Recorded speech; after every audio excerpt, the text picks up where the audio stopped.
So with our next lecture, we're going to be examining in more detail from a, shall we say, theological perspective, the two major sects of Islam, Sunnism and Shi'ism. By theological, I mean in terms of specific beliefs and practices that we associate with both sects.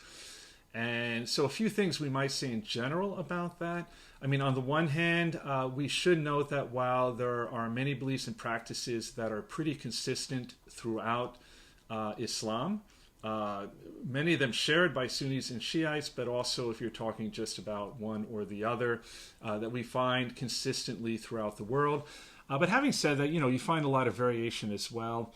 And this is pretty typical of any religion. For instance, if we think about Catholicism, for the most part, there are certain conventional beliefs and practices that all Catholics share, or at least that is considered to be the kind of conventional wisdom in terms of what they believe and how they practice their faith.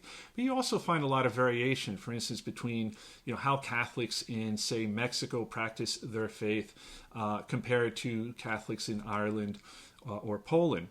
Added to that, we should note that if you asked any individual Catholic or Muslim regarding, what it is they believe or how they understand their faith, we'll find a lot of variation reflective, basically just of the fact that individuals have different understandings of their religion. If you asked any 5 Catholics what it is they believe regarding, say, the nature of Jesus, you might get 5 very different answers, some of which might not really correspond to what is considered to be kind of the official doctrine of the church. Same thing if you're talking to 5 different Muslims. Right, so just to kind of keep that in mind, also culture becomes a factor in this regard and so forth. So again, the two major sects in Islam, we have Sunnism, the largest denomination in Islam. In Arabic, more correct maybe to say Ahl al-Sunnah.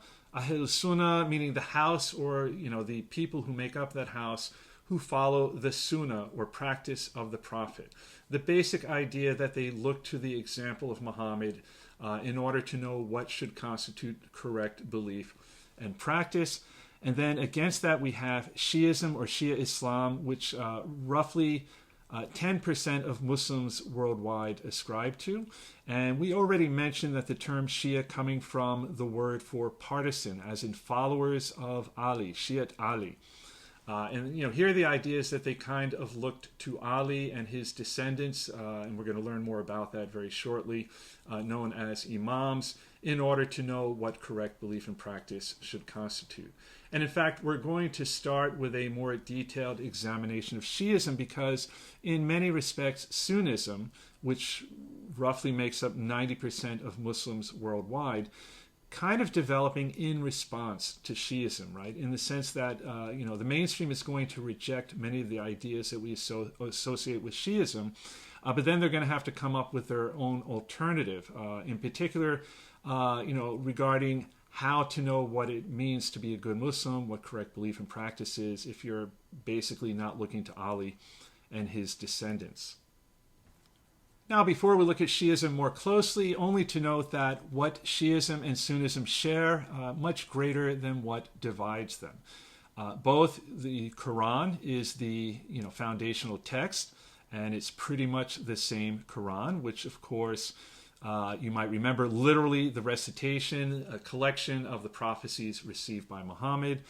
Many of the Hadith traditions relating to things that Muhammad said and did are the same, though you have certain hadith that pertain specifically to Shi'ism by way of justifying their belief. And both embrace this idea of having a body of law based on the Quran and the hadith known as Sharia. The term literally meaning the way or path. Again, some variation, but as we're going to learn, there is also variation between different groups of Muslims in that regard. In both religions, the concept of Tawheed is central to the faith, the idea of God's unity. So it isn't just simply the idea that there is only one God, but also regarding the nature of this one God, right? The oneness of God. And that informs a lot of theological and also philosophical thought regarding the nature of the divine, of God, his relationship to humanity, and so forth. And both feel that a very important aspect of God is Abdallah, meaning God's justice, right? That the righteousness of God. God stands for what is good, for what is right, and so forth. And finally, both have the same 5 pillars of Islam, which we might briefly review here. You have Shahada, or testimony. Basically, this is when someone declares themselves a Muslim by indicating their belief that there is no God but God and Muhammad is his prophet. La ilaha illa Allah wa Muhammad Rasuluhu. You have also salat, or prayer, again meaning congregational prayer. This is when people come together to glorify God, and should be distinguished from, for instance, more individual petitions when you pray to God regarding a situation specific to yourself or a family member. If you pray that someone who is ill might recover, and so forth. And of course, for both Sunnis and Shiites, you have the idea that you should have congregational prayer 5 times a day at set times. Sawm, or fasting, during the month of Ramadan. This is something that both Shiites and Sunnis engage in. Zakat, tithing, providing for the needy as a very often specified share of income or property. And finally, the idea that everyone should make Hajj, or pilgrimage, once in their lifetime to Mecca. So this is something that Shiites do as well as Sunnis. So what is it that distinguishes Shi'ism from Sunnism? It has to do with the source of religious and political authority, particularly these days, perhaps more religious authority. And that starts with a difference of opinion regarding the role of Ali ibn Abi Talib. Now, for Sunni Muslims, he is, a highly esteemed individual, considered to be the last of the 4 rightly guided Caliphs. So it's not that they have a negative view of Ali. But for Shiites, he is much more than that. He is the first Imam. He was appointed by the Prophet Muhammad, had been intended to be the first rightful Caliph. And especially important is why they believe Muhammad appointed him. That because of his blood relation to Muhammad as his son-in-law and cousin, and also one of the first individuals to convert to Islam, he has a certain almost quasi-mystical powers by which he is able to discern in a very perfect way God's will, the proper interpretation of Islam, and what Muhammad intended for the Muslim community. And as you might remember, if we look at the related history, part of the reason individuals gravitated to this idea is that they became very dissatisfied with the actual political authority of the Umayyad Caliphate. Right? So you very, very early on developed this idea that if only the authority had fallen to the line of Ali, right? Starting with him, and of course he did end up being a caliph, but then had lost in battle to the individual Muawiyah, who established the Umayyad dynasty, and then shortly after that was killed. After him we had, of course, Hassan, his son, and Hussein, both of whom are considered to be imams, the second and third imam. One of whom then went on to be killed by the Umayyads, and we'll get to that shortly. But this idea that if only the political authority had remained with them, that everything would have been much better, right? That we would have seen the creation of the perfect Muslim society. So central then to Shi'ism is this idea of the Imamate, these individuals who should have had political authority based on being part of the line of descent from Muhammad through Ali, were meant to be the leaders of the Muslim community and are designated as imams. And they should, according to Shiites, had both political and religious authority. The term they often use, Khalifa Ilahi, or divinely chosen successorship to Muhammad. And I think I mentioned we have this term imam in Sunnism, but we might say imam with a little I, right? Kind of referring to someone who has a role in the mosque, usually as a teacher, but not perceived as having any special powers. When we're talking about imams in connection with Shi'ism, maybe we should use a capital I, even though I didn't do so here. The idea that these individuals should have been the head of the Muslim community because of their quasi-mystical abilities, derived by the fact that they were of the bloodline of Muhammad. So Ali, very important for Shiites, but probably the most important figure for Shiites is his son, Hussein ibn Ali ibn Abi Talib, meaning son of Ali, son of Abu Talib. And of course, maybe more importantly, the grandson of the Prophet Muhammad, his mother being Muhammad's daughter, Fatima Zahra. But of course, Ali also related to Muhammad. And as we discussed in the previous lecture, from a pretty early point, those opposed to Umayyad rule looked to him to lead an uprising. You might recall from the previous lecture that at some point he set off with a small number of followers, roughly 70, headed north into what today is Iraq, where he understood he had a large body of support. But before he could get to them and organize a proper rebellion, intercepted by the Umayyad armies, and he and his followers ended up being completely annihilated. It was kind of like 1,000 versus 70. You might remember his head, he was actually decapitated. His head was sent back to Damascus as proof of the deed. But in any event, this becomes the seminal event for Shiites, right? And there's always this regret, that his followers in his moment of need failed to show up.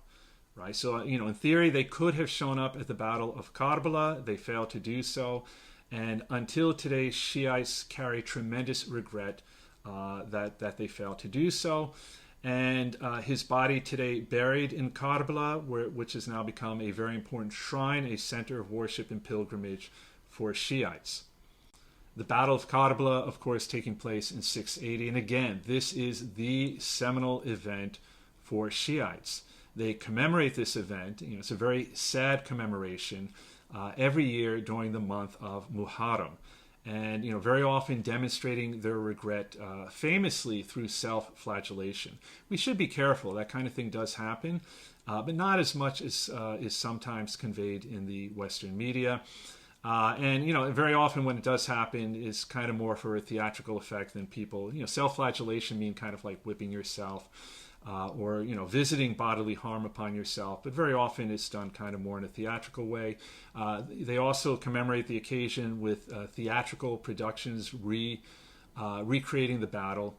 But the main point is that this feeling of regret that Shiites failed to show up to support him in his hour of need. And I think we mentioned that they very often talk about this in the present, not as something that happened back in the day, but something that carries on until the present. This is very typical in religions. So for instance, when Jews commemorate the Passover, this idea that God liberated the Hebrew tribes from Egypt, they don't talk about it as something God did for the Hebrews back then. Very often related prayers and how they describe what happened, they talk about it as something God did for us in the present. And I think this relates to a kind of idea very common in religions that when you in some way engage the divine, like time no longer exists, right? Everything becomes in the present. So the same thing in Christianity, for instance, during the Eucharist, when Catholics partake of the bread and the wine, which they present as being the body and blood of Christ, commemorating, on the one hand, commemorating a historical event, the Last Supper of Jesus, but there is this idea that in that moment, in connection with this kind of religious ceremony, the bread and the wine literally become the body and blood of Christ, right? They're not just symbolic of that, they actually transform into that, what they call transubstantiation. So I just thought I'd mention that. This is a very kind of common element in religions. In any event, the Shiite would consider the Imams, right, from Ali up through Hussein and then further along, as the legitimate rulers of Islam against the Umayyad and then later the Abbasid Caliphs, both of whom actually held power, right? So one thing about the Imams, they never actually have power. Maybe that's pretty important, right? Because, they have this idea that if only the Imams had power, then it would be a perfect Muslim society. And of course, if we think about it a bit more realistically, if they actually had power, probably they would very quickly learn that, they're not quite as perfect as they imagine they would be. So the fact that they never actually hold power, in a sense, allows you to maintain this belief that everything would have been perfect if only they had, right? So underlying this idea of the Imamate, the idea that they are all direct descendants of the Prophet Muhammad through Ali, the first Imam. I think we mentioned in the previous lecture that a lot of the thinking about how this works is still evolving.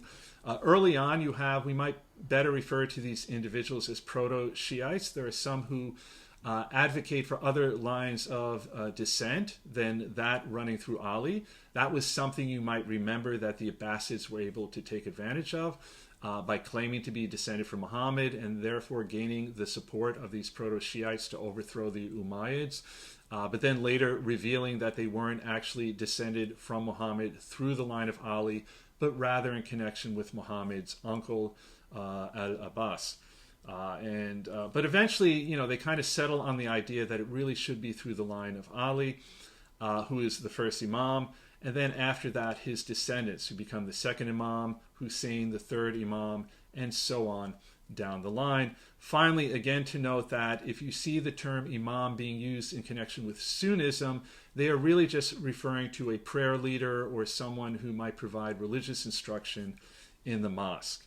And not someone who has any kind of special, quasi-mystical powers or a special leadership role. Now, it might surprise some people to know that there are actually three main Shiite sects, even until today. The vast majority belonging to the last one indicated here, the Jafaris or Twelvers, but you also have Zaydis and even some Ismailis, Fivers and Seveners respectively. And the numerical designations, I think, help explain why you actually have these divisions into sects. It basically has to do with differences of opinions about who should have been the successor at particular points in the line of descent, right, with respect to certain generations, right? So, for instance, when you came to the fifth Imam, most Shiites believed it should have gone to Muhammad ibn al-Bakr, the son of Ali Zayn al-Abidin, but there were some who felt it should have gone to his brother Zayd. Hence why they end up being known as Zaydis. And by the way, Zaydis continuing even up until the present in terms of the Imamate. And then again, there's going to be a division with the seventh generation, the vast majority feeling that the next Imam should have been Musa al-Kazim, son of Jafar as-Sadiq. But then there were some who felt it should be Ismail. Hence why they are known as Ismailis and why the majority are known as Jafaris. So that's how you end up with three different sects. Again, Fivers, Zaydis, Seveners, Ismailis, and then finally Twelvers, the vast majority, also known as Jafaris. So we're going to focus mostly on the Jafaris or Twelvers, but we should probably say a few words about the other two sects before we move forward. So the Ismailis, not that many of them around anymore. I actually had a student who was a member of that sect from Central Asia, and that was, for me, quite exciting. But they did play a pretty important role historically. They founded one of the most important dynasties from around the time of the Crusades, the Fatimid dynasty based in Egypt, and were also responsible for a revolutionary movement known as the Assassins. Basically, they went around assassinating important Muslim political leaders who they felt were illegitimate. By the way, the word assassin comes from them. In Arabic, hashashin, a reference to a belief, some historians feel maybe highly exaggerated, that before going out on a killing mission, they would get stoked up on hash, right? So hence the word hashashin, which in English became assassin. Zaydis eventually became based in Yemen and founded a line of imams that would rule there until 1962. So that sect is still around, even if they don't have real political authority, and has in fact been a factor in the present-day Yemeni civil war. But again, the vast majority of Shiites are Twelvers or Jafaris. So you might be asking yourself, why Twelvers? Why not 13ers or 14ers? Because the line of descent will end with the 12th Imam. So the majority of Shiites today located in present-day Iran, which is a very much indisputably Shiite majority country, large numbers in southern Lebanon, and then you find them in other places like Bahrain. In some places like Iraq, they're not a majority, but they're a pretty substantial minority, at least if we're counting Kurds in the north, who are predominantly Sunni. But in any event, they share certain beliefs. Most important is the idea that the 12th Imam, and that's where the line ends, is in a state of hiding. He didn't die, right? So there were no more Imams after him, but he went into a state of hiding, kind of what you might call, in a mystical way, kind of occultation. It's not like he's in a cave somewhere watching HBO. And this individual, in principle, has final authority with respect to all religious matters, but of course, he is not accessible. So eventually, Shiite religious scholars will represent his authority. So we could use the term ulama in connection with Shiite religious scholars, but we also have a special term for them, the mujtahideen, singular being mujtahid, in the idea that they exercise what's known as ijtihad, or the interpretation of religious law. And you might be thinking it sounds a little bit like jihad. It does come from the same root, but doesn't mean jihad. I mean, it has a very distinct meaning, but does reflect this kind of idea of a work, right? Jihad, as you might remember, very misunderstood concept, right? The idea that you're kind of working in bringing yourself closer to God by strengthening your faith. So you still have that idea, right? There's kind of a work involved in terms of arriving at a proper interpretation of religious law. In that respect, not that different from Sunni ulama, but there is one important distinction here, right? So the idea that they are representing the 12th Imam, and the 12th Imam does, in a sense, have ultimate authority, meaning that, in principle, they could come up with a radical reinterpretation of what had been the conventional understanding of a particular belief or practice up until that time. And as we're going to learn when we look more closely at Sunnism, their developments are going to move in the opposite direction, where the ulama are going to eventually be highly discouraged from radically reinterpreting anything relative to how they had been understood up until that point, right? There's kind of going to be an idea that you should respect conventions, right? And ulama within Sunnism don't have the religious authority to buck convention to the same degree that, in theory, Shiite ulama do. Doesn't mean that they can just come up with some, completely ridiculous new way of understanding their faith. And there should probably be a kind of consensus between different members of the Shiite ulama, or mujtahideen. But this really is an important factor, for instance, when we get to the Iranian Revolution. So just something to keep in mind from when we get to that down the road. One last thing we might note about Twelvers, and something that really distinguishes them from Sunnis, this concept of taqlid, or imitation, whereby if you're an uneducated Muslim, who's, maybe very young, or until this point in your life had never really actively engaged your faith, and you want to know the path forward, there's the idea that you might latch on to a particular mujtahid or scholar, someone with a really strong reputation as being virtuous and knowledgeable, and then imitate them, right? So taqlid, literally meaning imitation. And you really don't have this kind of idea in Sunnism at all. It's a very distinctly Shiite thing.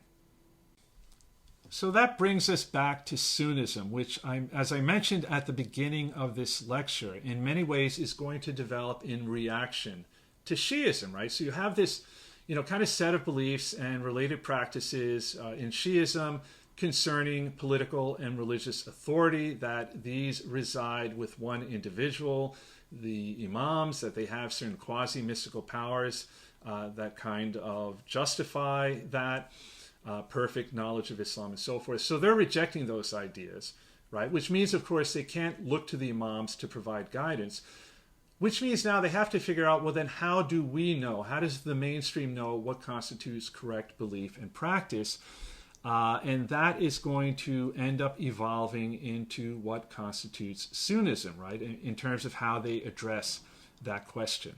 Well, by the way, one very important distinction right from the start, in terms of how Shiites and Sunnisms understand the early history of Islam, For Sunnis, all four of the first caliphs are legitimate. All four are righteous. Abu Bakr, Umar ibn al-Khattab, Uthman ibn Affan, and Ali ibn Abi Talib. For Shiites, as you might imagine, the first three are not legitimate. By their reckoning, they should never have been part of the successorship. It should have gone straight to Ali, and then after him to his descendants. So that's a pretty important distinction right there, and one that actually is going to inform the way in which Sunnism evolves. In the sense, they kind of think, well, why did these other three have the right to lead the community? And pretty early on determining, or at least, with the benefit of hindsight, that they don't have the same kind of religious authority that Muhammad had, even if they do have political authority. In no way perceived as even having kind of perfect political authority, in the sense that they are simply human, wouldn't necessarily have some kind of perfect idea of what Muhammad intended and so forth. So that becomes a kind of starting point for how Sunnism is going to differ from Shi'ism. Ultimately, religious authority will reside with the ulama, right? The religious scholars, singular, alim. And the idea is these are not perfect individuals. There is no hierarchy. There's no idea that they somehow represent any individual who has ultimate political religious authority, as with the Twelvers, right? The Mujtahideen somehow representing the 12th hidden Imam.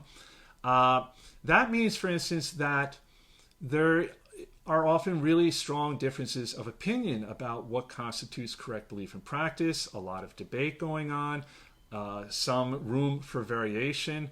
And then eventually we're going to see the idea developing that you should go with the convention, right? The idea that over the generations, a certain consensus would emerge regarding what constitutes correct belief and practice based on, certain conventions about the meaning of different passages in the Quran, certain conventions about some of the Hadith, what they actually entailed, what is the proper interpretation of them and so forth.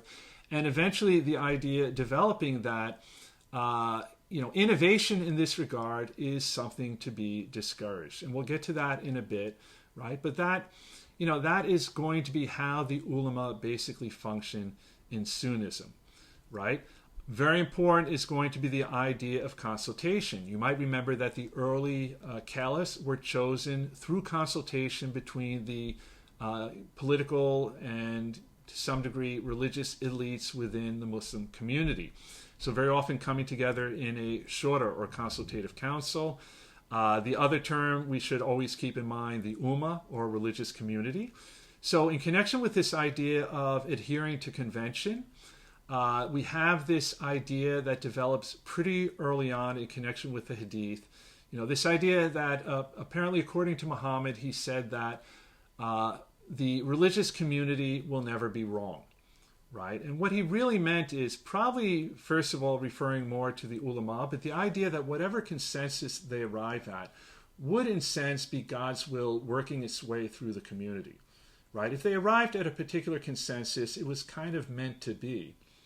Right? And by the way, this idea is also prevalent in Orthodox Christianity, where you don't have a political authority, the equivalent of the Pope in Catholicism.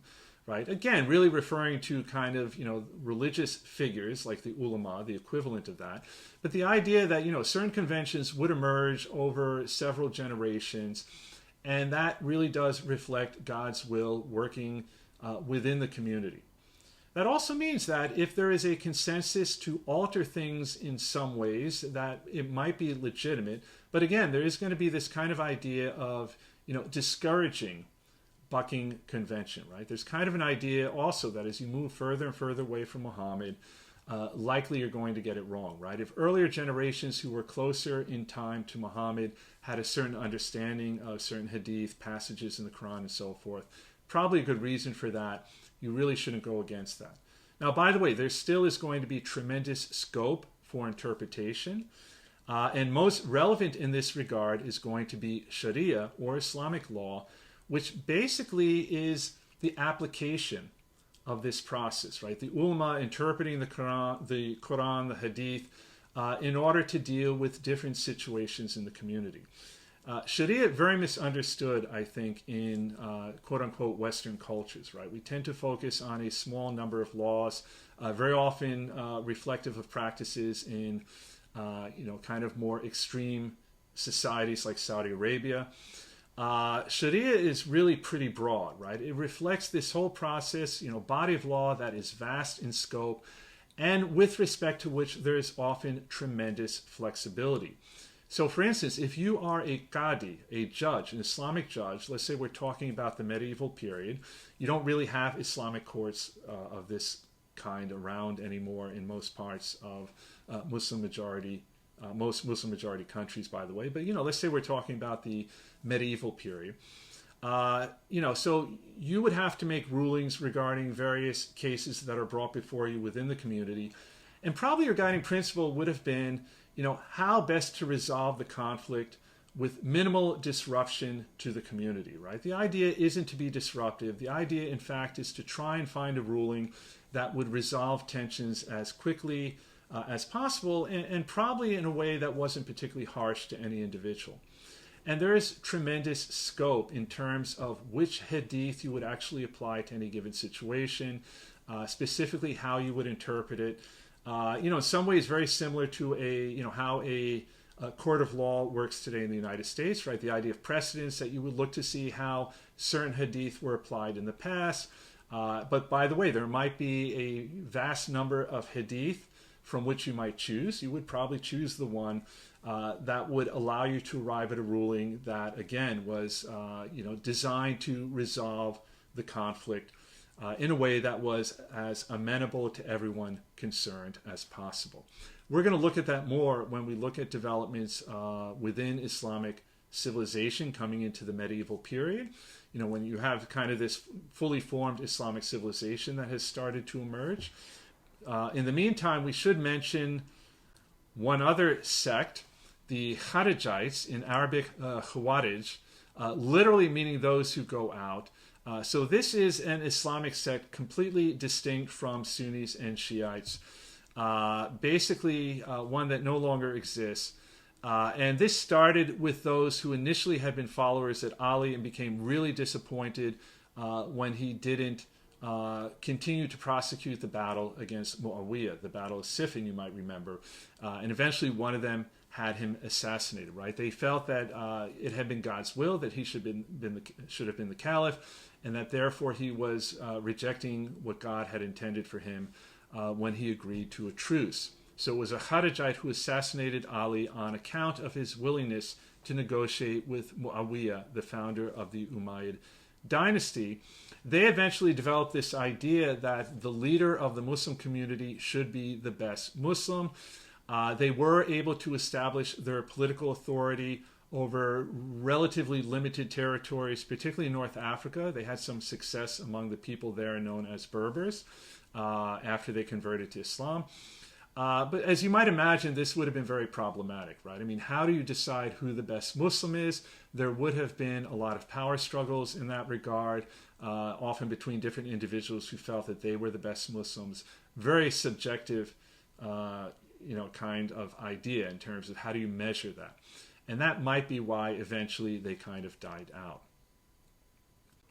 So coming back to the mainstream and the further evolution of Sunnism, which really becomes very strongly tied to the Hadith, right? So again, right, the problem was, if we are rejecting the idea that the Imams have any kind of religious and political authority, then how do we know how to behave as good Muslims? How do we know what constitutes proper belief? We don't have anyone who has some kind of authority to tell us. And so eventually they look to the example of Muhammad or his Sunnah, literally meaning kind of normative practice, for general principles that could help guide them, right? So Sunnah meaning, the behavior of Muhammad in a very broad sense, right? That he was generous, that he was kind, that he was devoted to God, things of that nature, right? The question then becomes, how do you know the Sunnah, and how do you know how to apply that to specific situations? Well, his Sunnah was knowable through the Hadith, right? Traditions about things that Muhammad said or did. And first of all, so we had an exercise where I asked you to look at some hadith. That is, at the end of the day, a very small sample of what is a vast reservoir of traditions about things Muhammad said and did. So if you are a member of the ulama and you're looking to the hadith to help you resolve a situation as a qadi, or to arrive at a decision regarding, maybe some kind of new practice that didn't exist in the time of Muhammad, like smoking or something related to technology, there are many hadith you could refer to arrive at some kind of final decision. Now, a few things about the hadith, right? So you have large numbers of hadith that you can refer to in this regard. And again, they're very often very specific stories about things that Muhammad said or did, and that, therefore provide a very concrete example of how you should behave or what you should believe. What's really interesting is, from a pretty early point, they recognize that, well, a lot of these traditions were handed down orally. How do we know they're reliable? And so they develop an entire science around determining the reliability of different hadith. They even come up with a ranking system, right? And this is based on what the term isnad, or chain of transmission, right? So every hadith has its own isnad, or chain of transmission, where, basically would say that, well, we know that this happened because Muhammad related it to this individual, who then related it to this one, who related it to this one, and so forth down the line, until finally so-and-so wrote it down. Now, why do you have a ranking system? Well, very often, some of these connections are problematic, right? You might be looking at the isnad, or chain of transmission, of a particular hadith and be like, well, how would this individual have actually known this other individual? They live very far away from each other. You have like kind of biographical information about them. It's unlikely they knew each other. In fact, maybe one of them, it seems, was born after the other died. So maybe somebody's missing in between them. And so based on that, you have a ranking system of 1 through 5 in terms of reliability, where some hadith are considered, it's kind of like a Michelin star rating for restaurants, right? Like, 5-star hadith, this one we feel absolutely certain about, right? The chain of transmission checks out. There's even more than one chain of transmission, so we can corroborate it a little bit the way, it kind of works if you have different witnesses of a crime in a court of law. And we feel this is a super reliable hadith, all the way down to a 1-star hadith, where there's a lot of problems with this.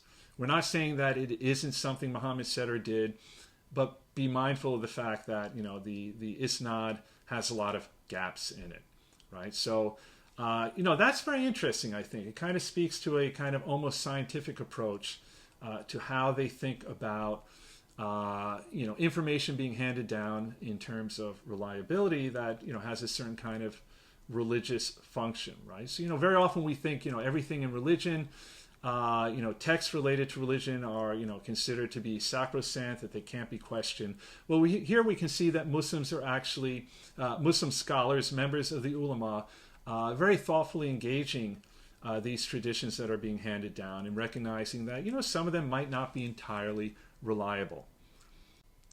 And in fact, related to this kind of science that emerges in terms of, examining the reliability of hadith based on the chains of transmission, the isnad, based on how the hadith, there might be some potential variation in terms of how they're interpreted and so forth, you're going to see the emergence in the Islamic world of 4 legal schools within Sunnism, right? Known as madhahib, or singular madhab. These are the Hanafi, Maliki, Shafi'i, and Hanbali schools.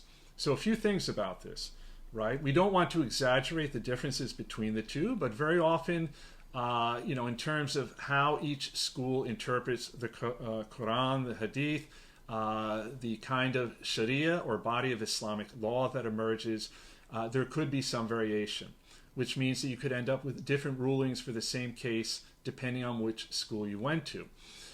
All 4 of them see the other 3 as perfectly legitimate, right? There's not a kind of conflictual relationship between them, where the one denigrates the other 3 as being misguided or something like that.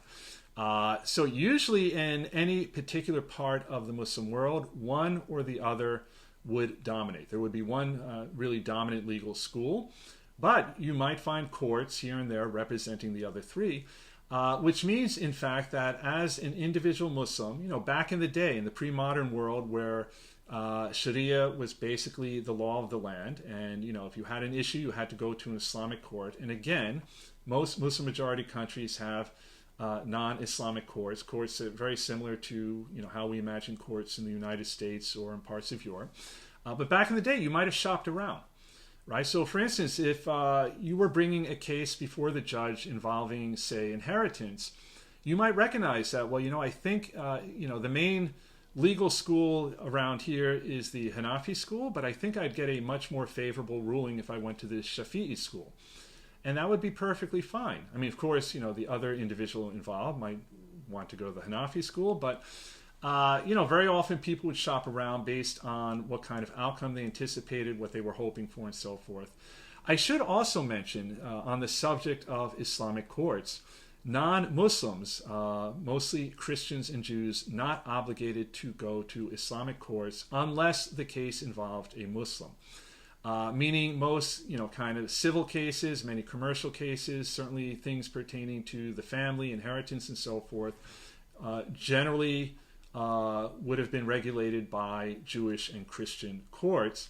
Now, having said that, you could go to an Islamic court, and it might surprise some people to know that Christians and Jews very often chose to.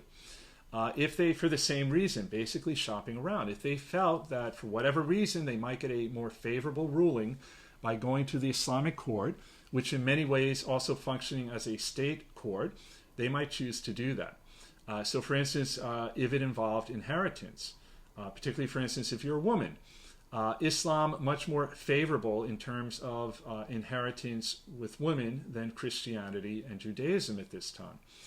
Might surprise some people, right? But they had the idea that women are actually, it's stipulated in the Quran that they are entitled to a certain share of the inheritance when, say, the father figure dies. So that, it's just something to kind of keep in mind, right? So, there is the idea because of, the fact that Jews and Christians are fellow monotheists, that you can't impose Islam upon them. And that includes the Islamic courts. But very often people chose to go to them, right? We have a lot of primary sources related to court records that very easily demonstrate this. Which brings us to Sharia, the body of Islamic law. Each madhab represents a particular tradition of how that is arrived at, right? We call this process in terms of, studying the Quran, the Hadith, and arriving at a better understanding of what they signify in terms of correct belief and practice and so forth. This process is known as fiqh, which literally means understanding. And that might be why probably the best interpretation of the word ulama is scholars, as opposed to simply, priests or religious leaders. In fact, really you shouldn't translate it as priests, even though they have a kind of equivalent religious authority within the mosque as you might find among priests with respect to the church. Each madhab represents a particular tradition of interpreting the foundational text, or fiqh. And that brings us to, I had mentioned that at some point a certain convention would have been arrived at within all four schools regarding what in fact is the proper understanding of the Hadith, the Quran, and so forth. In terms of previous similar cases, setting a precedence for how to apply certain Hadith to an existing case and so forth, such that really there is this heavy discouragement of, arriving at some radically new understanding of this, right? Really, you should be at some point, after several generations, the idea that mostly you should look to the earlier generations of the ulama in order to understand what is being signified with regard to a present-day situation, meaning they discourage what's known as bid'ah, or innovation. This is something that will end up being actively discouraged in Sunni Islam, and in some respects that does distinguish it from Shi'ism, at least in a theoretical, abstract sense, right? I mean, throughout the history of Shi'ism, you also have the idea that you should look to the precedents set by earlier generations of the ulama, or in that case, mujtahideen. But there's always this idea that in theory, as individuals representing the religious authority of the hidden imam, in principle, you could come up with a radically new understanding. And again, that becomes an important factor in helping to understand the Iranian Revolution in the 20th century. So a few other things we should talk about in connection with the ulama and the evolution of Islam as a system of beliefs and practices. Particularly during the first few centuries of Islam, when they're still kind of trying to figure out what it's all about and so forth, very open-minded about, borrowing ideas from outside systems of thought, particularly Greek philosophy. So we've already encountered this in connection with the Mu'tazilites, the Mu'tazila school, which was established in Iraq by a fellow named Wasil bin Atta, rose to prominence around 750 under the Abbasids, and you might remember that they were actively promoted by the Caliph al-Ma'mun, the son of Harun al-Rashid. So this is pretty early on in the history of the Abbasid Caliphate. This is still a period where the nature of the authority of the ulama, in fact, ideas about who has ultimate authority are still being worked out. And so al-Ma'mun, in a sense, challenging the idea that the ulama should have religious authority, in part by promoting the Mu'tazilites, many of whose ideas were in direct contradiction of what the ulama believed, right? Mu'tazilites, probably most important was the idea that reason should take precedence over revelation, right? So if, by using logic, you arrived at a conclusion that contradicted what was in the Quran, you should probably go with reasoning, and it probably meant that you shouldn't be taking that passage literally. A lot of, in terms of how they reasoned about different issues related to human nature, the nature of the divine, and so forth, borrowing extensively from Greek philosophical thought. And in fact, during this period, the Islamic world very famous for, in a sense, not just borrowing from the Greeks, but also translating a lot of really important works of Greek philosophy and thus preserving them, whereas they were being lost in Europe at that time. They also promoted the idea that the Quran was created as opposed to coexisting with God. Again, this is just kind of a refresher of what we talked about in the previous lecture. And eventually, even though they had the support of the Caliph al-Ma'mun, these ideas were rejected. And ultimately, this resulted in it being kind of firmly established that the ulama had ultimate religious authority. The Mu'tazilites are not the only ones using Greek philosophy in order to promote their ideas about the nature of the Quran, of God, whether things should be understood literally or not. So a really good example of this is Abu al-Hasan al-Ash'ari, who's basically an opponent of the Mu'tazilites, fighting fire with fire, using Greek philosophical ideas and reasoning in order to combat the ideas of the Mu'tazilites. For instance, to demonstrate that no, you should put revelation ahead of reason, encouraging a more literal reading of the Quran. So he was the founder of a movement known as Ash'ariya, and eventually this approach would win out. In any event, having said that, Greek philosophy would really be very prominent during the first few centuries of this new Islamic civilization, very often being actively encouraged. We already talked about the Beit al-Hikmah, House of Wisdom that had been established in Baghdad, where intellectuals could come together to discuss important issues, including theological ones, right? Kind of questions about the nature of God and the divine, morality, and so forth. So this kind of process of borrowing from Greek philosophy in order to deal with theological issues known as ilm al-kalam, basically the science of speaking. So the Mu'tazilites are probably the first example of that, but it would carry on even beyond them, right? So Ash'ari, in a sense, also kind of an example of this ilm al-kalam, kalam meaning theology eventually, but it kind of literally meaning speaking. Those who engaged in this were known as mutakalamin, right? And again, for a while, this was actively encouraged. And we should also note that there were many individuals who would engage much more directly in proper philosophy, or what they called falsafa, directly derived of Greek thought. So very prominent from the 9th century onward, where a lot of Greek philosophical works were being translated into Arabic, being read and then built upon in order to take some of these ideas further. So you really end up with some very important philosophers during this period, individuals who are held in high esteem until today, including in Europe, and who would eventually influence thinkers in Europe in the period leading up to the Renaissance. Right? So these first true philosophers, or falsafa, some individuals stand out. We're not going to get too deeply into them. But, these are individuals that you might choose to investigate on your own at some point. Al-Kindi, Al-Farabi, Ibn Sina, in Europe known as Avicenna, Ibn Rushd, known as Averroës in Europe. Again, kind of an indication of their influence in Europe, and then Ibn Bajjah. And this is really much more purely philosophy than kind of theology, right? Theology having more to do specifically with religion, usually accepting the truth of certain religious truths related to foundational texts and so forth.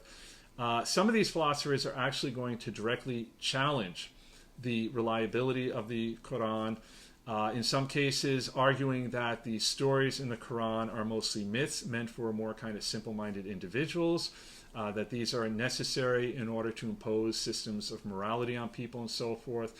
As you might imagine, somewhere down the road, some of these individuals are going to get into trouble for this. First of all, because they are seen as posing a threat to the social order, and also a threat to Islamic belief. But then also because, at some point the ulama have a certain kind of status within society, and they would very much like to maintain that. This kind of philosophical engagement would eventually come to an end, and you never want to give, too much credit for these kinds of developments to any one individual, but there is one guy who really stands out in this regard, and his name is Abu Hamid Muhammad ibn Muhammad al-Ghazali, who lived between 1058 and 1111.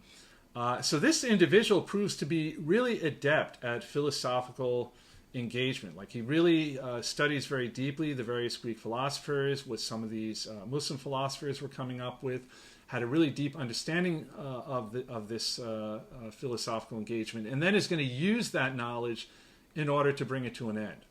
Right? So he came from the Khorasan province, east of Iran. You might remember that is the region whence came the supporters of the Abbasids that helped to overthrow the Umayyads.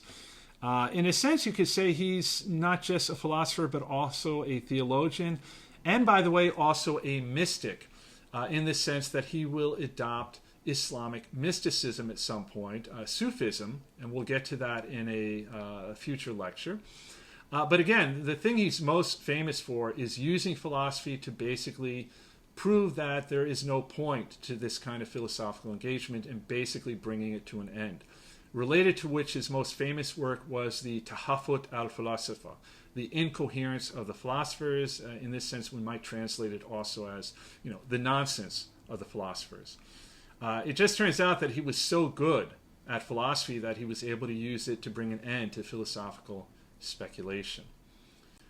There would be one more philosopher, though, of tremendous note, Ibn Rushd, or Averroës, as he is known in Europe, who lived between 1126 and 1198, and he kind of tried to push back against al-Ghazali, and he was very talented, made a good case for continued philosophical speculation, but maybe, it's too late by then.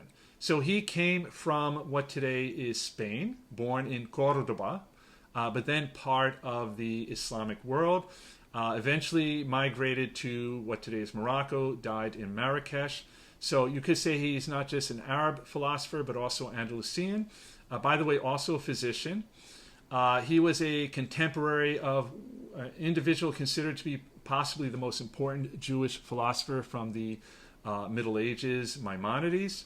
And by the way, there really wasn't this kind of separation between Jewish and Muslim philosophers during this period. Very often they would engage one another, read what one another was writing, and it would influence what they were writing and so forth. But in any event, Averroës would develop a school of philosophy known as Averroism, again, kind of challenging this idea that revelation should come before reason. Idea that many of the stories we associate with religion, not just in Islam, but other religions, are, kind of mythical, but are created in order to keep people in line and so forth. So he in particular would have a lot of influence on developments in Europe leading up to the Renaissance.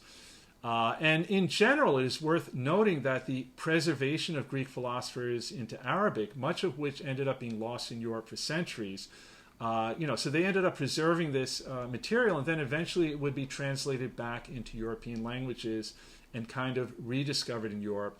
So again, playing a very important role in the period leading up to the Renaissance, right? So both the preservation of ancient Greek learning, but then also a lot of new learning that was created would become very influential in Europe. And that is probably a really good place to stop for now. So that concludes our lecture, which primarily dealt with the division of Islam into Sunnism and Shi'ism, but we also discussed a bit the emergence of Islamic philosophy.